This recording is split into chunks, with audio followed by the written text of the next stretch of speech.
Deborah and her adult daughter Anastasia traveled to South America. While there, they lost their way and had to get to take the country road to the next town. At first, the women rode in cramped, old broken bus before having to wander a long time along an unpaved, dusty road under the scorching sun. The daughter grew annoyed and grumbled the whole way, as Deborah smiled, enjoying the scenery, taking pictures, and admiring the beauty of nature.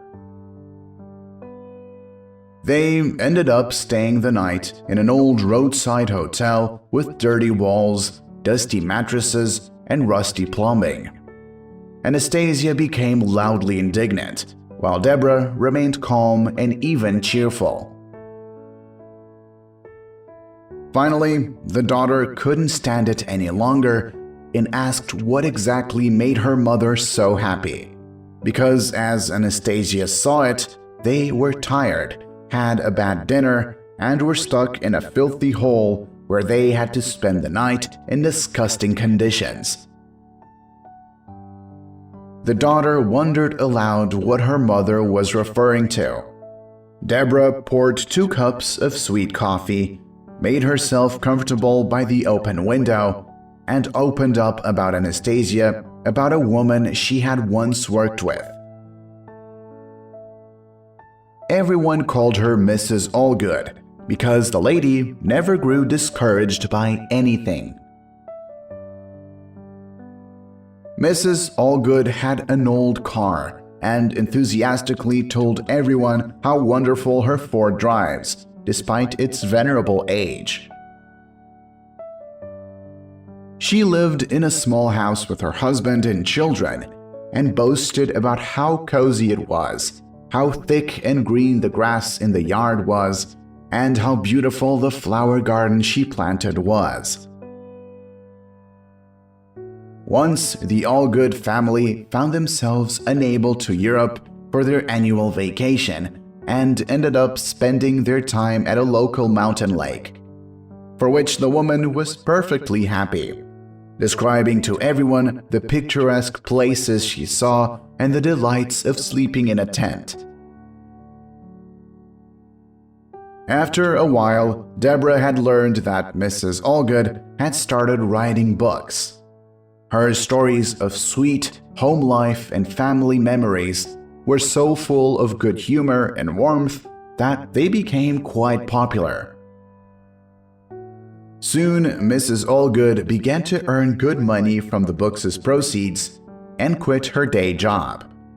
As a result, Deborah lost contact with her, but still enjoyed buying her books. Anastasia remembered that even she had several volumes of Olivia Allgood on her shelf, which she loved very much. When Anastasia felt bad, she would pick up her favorite book and soon began to feel that the world wasn't as bad as she thought and that there were many wonderful, joyful moments in life. I learned one important rule from her, the mother concluded. If you can't change the situation, change your attitude towards it. Deborah reasoned that they didn't get lost that day.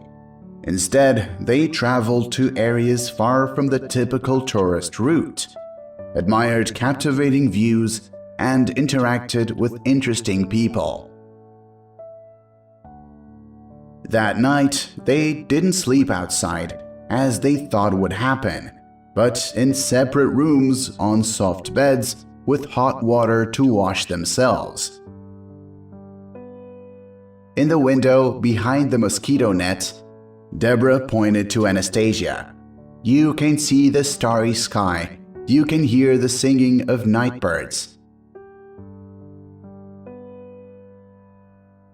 But tomorrow we will once again find ourselves in the usual comfortable conditions, so there is no point in getting upset. An easy attitude to minor troubles is the key to a happy life. If you know how to find the good in any situation, no difficulty will knock you down.